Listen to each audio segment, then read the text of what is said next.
ഓണായതുകൊണ്ട് തന്നെ ഷോർട്സിലും റീൽസിലൊക്കെ ഈ ഒരു ഐറ്റം കിടന്ന് കളിക്കാൻ തന്നിട്ട് കുറച്ച് ദിവസമായി.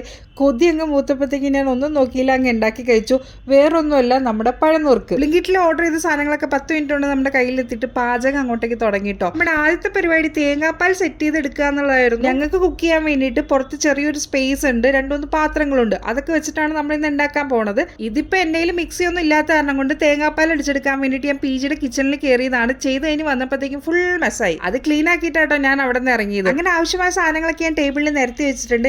പഴം മേടിച്ചപ്പോഴത്തേക്ക് എനിക്ക് ഇരട്ടപ്പഴം കിട്ടി. ഈശ്വര, ഇരട്ടക്കുട്ടികൾ ഉണ്ടാവോ? ശർക്കര കിട്ടിയപ്പോൾ തന്നെ മെൽറ്റ് ആയതുകൊണ്ട് തന്നെ പീസ് ആക്കാനായിട്ട് വലിയ പാടുണ്ടായിരുന്നില്ല. അതിനകത്തേക്ക് ആവശ്യത്തിന് വെള്ളം ഒഴിച്ചിട്ട് ഞാൻ നേരെ സ്റ്റൗവിലേക്ക് വെച്ചു. ഇതാട്ടോ ഞങ്ങൾക്ക് കുക്ക് ചെയ്യാനുള്ള സ്പേസ്. ഇവിടെ ഞങ്ങൾ മാഗി, ഓംലേറ്റ് അടിക്കുക, അങ്ങനത്തെ പരിപാടികളൊക്കെയാണ് ചെയ്യാറ്. അങ്ങനെ നമ്മൾ ശർക്കര പാൻ റെഡിയായ സൈഡിലേക്ക് മാറ്റിയിട്ട് ഞാൻ പഴം പുഴുങ്ങാനുള്ള പരിപാടിയിലേക്ക് പോവാണ്. പുറത്ത് വീഴാണ്ട് എല്ലാം അകത്തേക്ക് വീഴണം. അതാണ് ടാസ്ക്. ഒറ്റയ്ക്കാണ് ഞാൻ ഈ പരിപാടി മൊത്തം ചെയ്യുന്നത്. റൂംമേറ്റ്സ് ഒക്കെ ജോലിക്ക് പോയി, അതുകൊണ്ട് തന്നെ കുറച്ച് ടാസ്ക് ഉണ്ടായിരുന്നു. എന്നാലും കുഴപ്പമൊന്നുമില്ല, നമുക്കിതൊക്കെ എന്ത്. ആവശ്യത്തിന് വെള്ളം ഒഴിച്ച് പഴം ഞാൻ വേഗം വേണ്ടി മൂടി വെച്ചു. ഈ ഒരു പാത്രം വെച്ചാട്ടോ മൂടി വെക്കണം. ഈ ഒരു സ്പേസിൽ നിന്നിട്ടാണ് നമ്മൾ കുക്ക് ചെയ്യുന്നത്. അങ്ങനെ ബട്ടൻ പാടി തലയാട്ടി നിപ്പാണ്.